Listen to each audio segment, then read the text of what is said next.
ธิตการดึงก่อนสาธิตการดึงก่อนเดี๋ยวการใช้งานโปรแกรมจะเจาะลึกเข้าช่วงบ่ายอีกทีนึงหรือว่าเดี๋ยวต่อจากนี้ได้ลองว่าการดึงมันดึงยังไงดึงก็คือไอ้ตัวที่เป็นเกลียวเนี่ยครับตัวเกลียวที่อันกลางเนี่ยจะอยู่กับที่ตัวแท่นเนี่ยที่มีเสา4ด้านนะครับจะดึงขึ้นไปนะครับ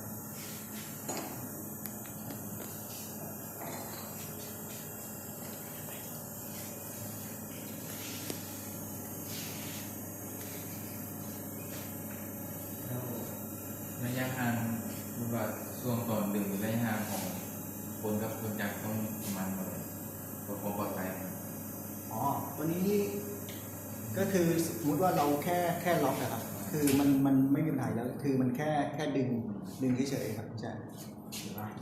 คือมันจะไม่แบบไม่ได้กระเด็นไม่อะไรใช่มันจะดึง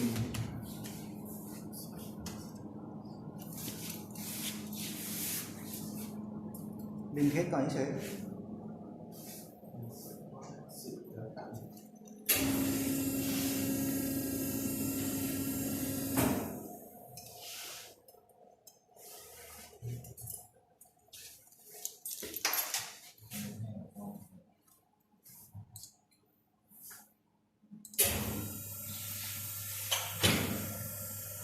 ปุ๊บแล้วก็ล็อกแล้วก็เอาออกเราสามารถกดเทสปุ๊บแล้วเราก็ล็อกตรงนี้ได้เลยแล้วเดี๋ยวไม่ต้องกลัวมันหลุดเพราะเดี๋ยวมันจะล็อกมันจะยึดในต้องแค่ติดข้างหลังใช่เมื่อเราติดก่อนให้มันสั่นก็หนีไปแล้วได้นะครับกินแล้วใช่ไหมแล้วเราไปเขียนที่ทางใช่ครับแต่ปกติเนี่ยก็จะมีตัววัดอีกตัวนึงที่เป็นระยะอันนี้ก็จะฟิกไปเลยว่าระยะเท่าไหร่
กัน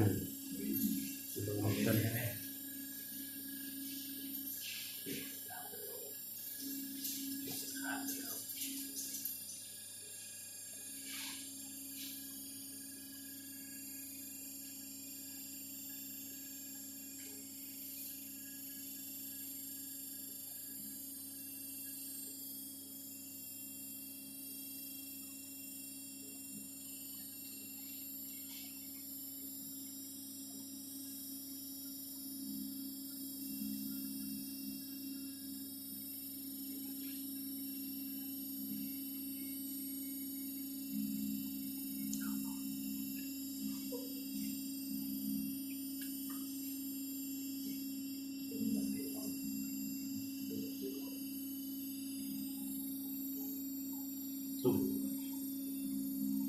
ต้องมีชีมันงง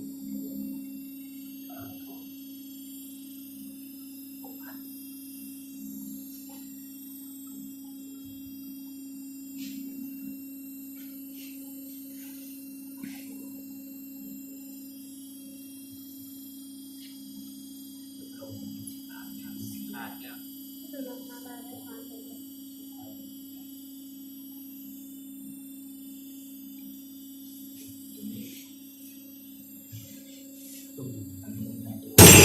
ย เปิดเปิดแตก ว่าโอ้อันเป็นแม็กโรนี่คือตัวนี้กับตัวนี้มันที่แรกเป็นแบบแต่ตัวนี้มันชุดหนึ่งแบบ ใช่ใช่อันนี้กับอันเนี้ยอันเดียวกัน มัน